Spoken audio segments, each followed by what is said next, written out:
Hey my friend, in this video I'm going to show you 7 ways that you can use major 7 chords musically on guitar or in your music. None of the tips I'm going to share with you today are jazz oriented. You can do so much more than jazz with major 7 chords. So I'm going to start by showing you chord shapes in case you don't know how to play major 7 chords. I'm going to play them all from G major 7. One of the most popular shapes are like this. Right? So with that shape, what I do is that I mute the 5th string so that we don't hear it. So how I do that is when I fret the note on the 6th string, I leave my index finger in the way of the 5th string such as I can mute it. So in that case, I can even strum the chord if I want. Another popular shape is from the 5th string like this. It's like if I were playing a G bar chord from the 5th string, but we just take the doubled root note, which is on the 3rd string, we bring it 1 fret down to reach the major 7 interval, and we've got a G major 7. You could, instead of starting from the index, you could start from the pinky instead and play the chord on the left side, the version on the left side like this. So you've got a version on the left side or on the right side. And in both cases, you could bar your index finger and play the notes on the 1st string too. Or you also have the version from the 4th string, which goes like this. So it's the same shape as a bar chord from the 5th string, but it works from the 4th. And it makes a major 7 chord because of the little gap from the 2nd and the 3rd string. Right? When you want to tune your guitar without a tuner, usually you're going to play the 5th fret and an open string. But the only exception is the 4th fret between the 2nd and 3rd string. And that exception makes it that the same shape is going to make a major 7 chord from the 4th string. And you could even do the left side version on this one too. It's like a little pyramid, like 5, 4, 3, 2. I really like this one. It's really comfortable. So you've got all of these shapes that you could use to play major 7 chords.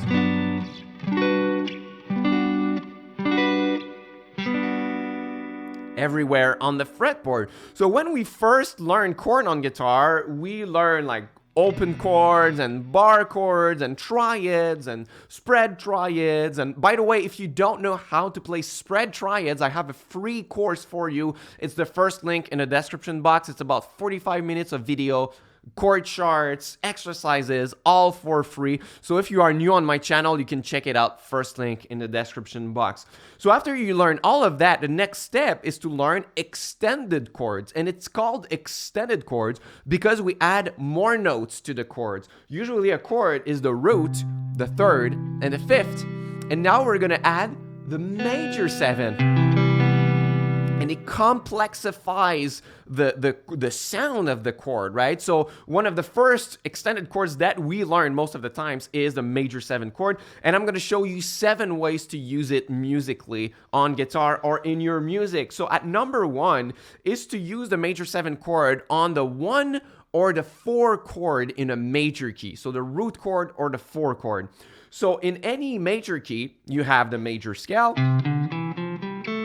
which has 7 notes, but you could harmonize that scale with full chords instead of 1, 2, 3, 4, 5, 6, 7, 1. We could have 1, 2, 3, 4, 5, 6, 7, 1. So usually the 1 chord is C major. For example, we are in the key of C major.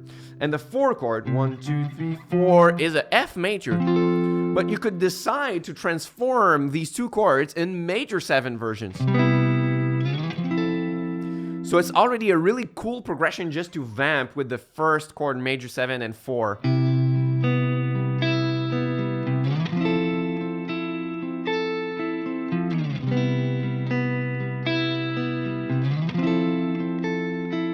And then you can start adding other chords of the key. I could play C major 7, A minor, which is my 6th chord, and then F major 7. That works well in that case because my A minor 7 shares many notes with my F major 7. So you can experiment by playing major 7 chords on the 1 or the 4 chord in any major key. The second tip is to use them in a minor key, but this time on the 3rd and 6th chord in a minor key. I'm going to call them the flat 3 and the flat 6 chords, because if I play this time in C minor, my C minor natural scale is 1, 2, flat 3, 4, 5, flat 6. So that's why I want to build the chord from the flat 3 and the flat 6. So in that case, that's going to be E flat in the key of C minor, which I can play as a E flat major 7. And then that's going to be on 1, 2, 3, 4, 5, flat 6, which is going to be A flat, and I can play A flat major 7. So once again,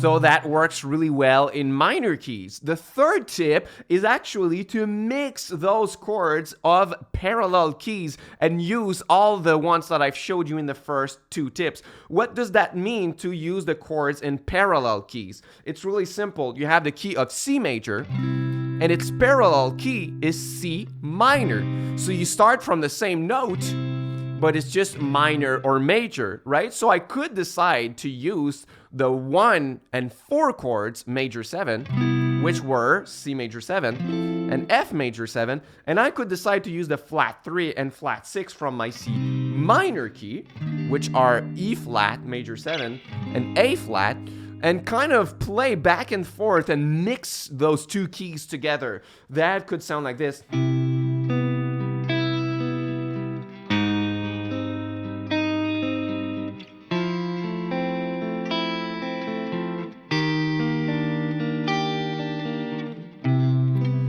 There's a great modal sound, great colors on top of that. So I use that shape on C major 7, then A flat major 7, and then the F one, it's like the pyramid, but since we have an open string on the first, I can refret it like this. It's even easier. And then from E flat. So what's really cool once you do that is that you can start making melodies and improvising by just shifting your C major scale and your C natural minor scale on top of the chord that belongs to that key, right? So on top of the C major 7, I can play my C major scale, same for the F major 7, and on top of the E flat major 7 and A flat major 7, I can play my C natural minor scale. So it's gonna sound super, super cool. I have a little loop and I'm gonna demonstrate how that sounds.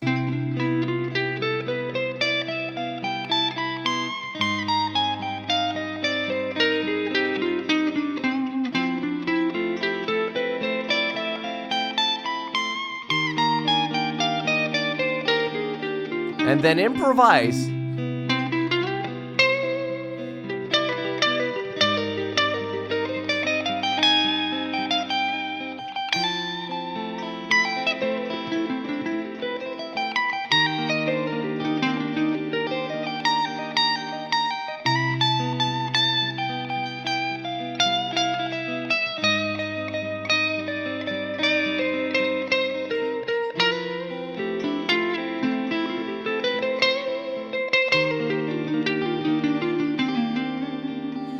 It's super cool if you like that sound. There's so much more interest and colors in the music that you're playing. If you have a looper, just loop these 4 major 7 chords and practice shifting from your C major and C minor scales and listen to the change of sound and the change of mode on top of these. I love doing that. Shameless plug, if you like that sound, if you would like to go further, I have a full online course on that same topic of playing chords outside the key and what kind of scales to play on top and how to shift from one to the other. It's called Chord Spicer. You can check it out. It's in the description box too if you want to learn more of that stuff. Then the fourth tip on how to use major 7 chords musically is to use it after an unextended root chord. That means that if I stay in the key of C major, I could play a plain C major chord, and then I would transform that chord into a C major 7, just to add more passing color before we go to a different chord. And most of the times when we do that, the melody is gonna highlight that change because both chords are exactly the same. The only thing that changes is that little movement in the middle of reaching the major 7th interval. So I did a lesson on the Beatles recently on the channel, and the song Something does exactly the same thing. Something in the way she moves. So it's exactly the same thing on the vocals. It highlights the root of the chord. Something, and then that new interval in the chord, she moves. So this is a really, really nice move to do with your melody or your vocals. Same thing, recently I did a video on Steven Wilson, the song Drive Home. He plays an A major chord. Drive home, drive home. Same thing, highlighting the major 7 interval in the vocals, right? So that's like that shape right here, the shape that I showed you here. But since it's an open format, you can play it with an open A string, right? So that's something that you can do. The fifth way is to use it with more extensions. You don't have to use major 7. You could use major 9, major 13, like 11. You can add more extensions to the chords. And the best example for me is, I don't know if you are a fan of The Legend of Zelda, but the game Ocarina of Time, the opening theme, when you just like open the game on your Nintendo 64, what you hear is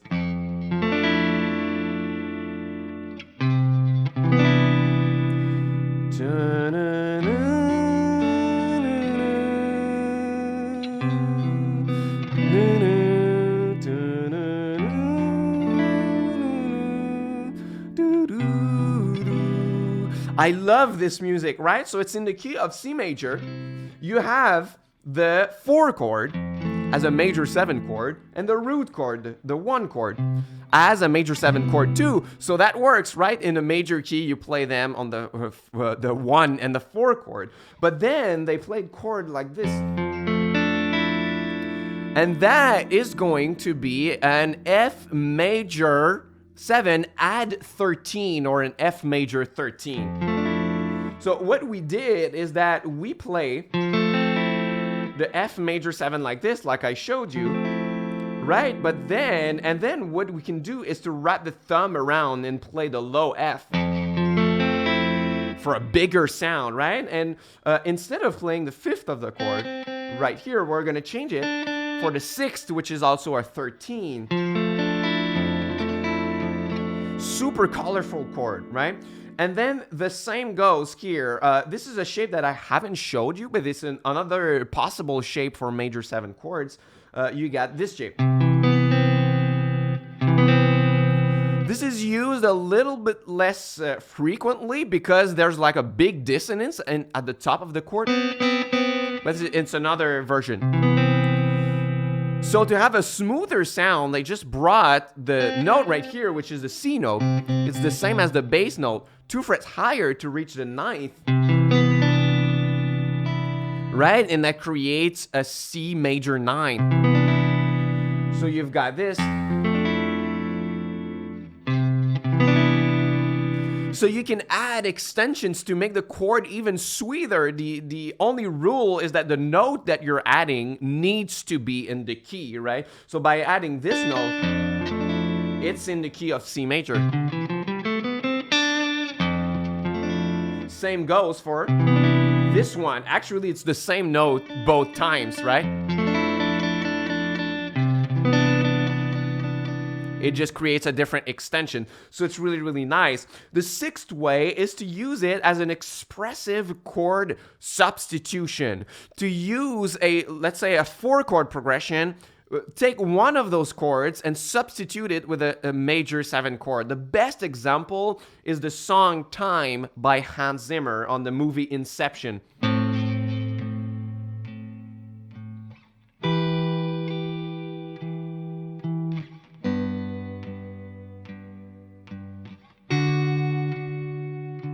So it's probably in the key of A minor. So we've got A minor and then E minor. But the second time, instead of repeating the same chord progression, same 4-chord progression, he's going to change the E minor for a C major 7. So it's going to do the second time.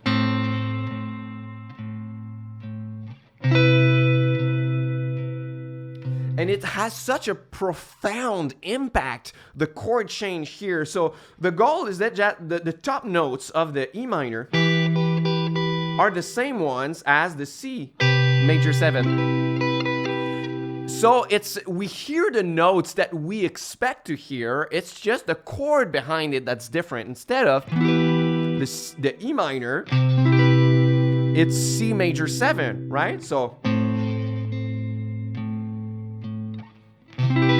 And it's the same principle right here. We were playing the F by wrapping the thumb around. But you can do it with the little pyramid shape with the thumb around for a bigger sound with that chord, right? And then the 7th way to use the major 7 chord musically is to use it on the Neapolitan chord. The Neapolitan chord is just a chord that's placed on the flat 2nd. So on any key, you just play the root chord. For example, if I am in the key of C minor, I just go 1 fret above, and then I build my major 7 shape. So in that case, that's going to be a D flat major 7. And then there's a nice tension and resolution with the root chord, right? So I'm going to give you an example with one of my songs that I made a few years ago on the channel. The chord progression is C minor, A flat, G minor, and then that Neapolitan chord with the major 7, which resolves here.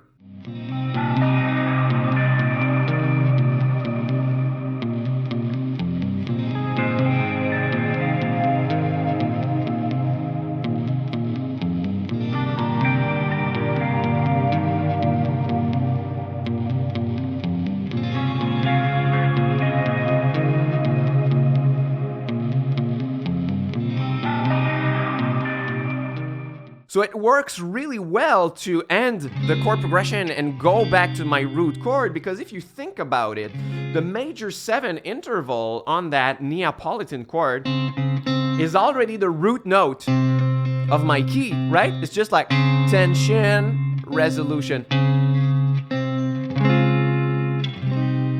So it acts as a different kind of tension and resolution that we most often get with the 5 chord. But you could do, to me, that's the same amount of attraction of tension and resolution. So there you go, the 7 ways that you can use the major 7 chord musically. You have a lot to practice, a lot to think about and try.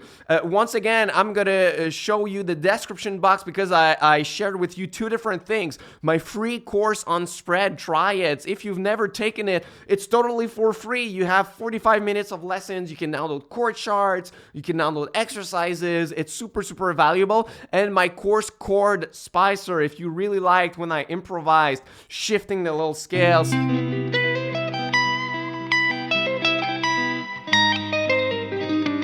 And you want to learn how to do that with so many different types of chords outside the key. I'm showing you a dozen of them in the course and what to play on top of them. You can check it out in the description box too. So thank you so much for watching. If you are new on the channel, subscribe with the notification bell, and I'm going to see you real soon on a new video. Until next time, au revoir.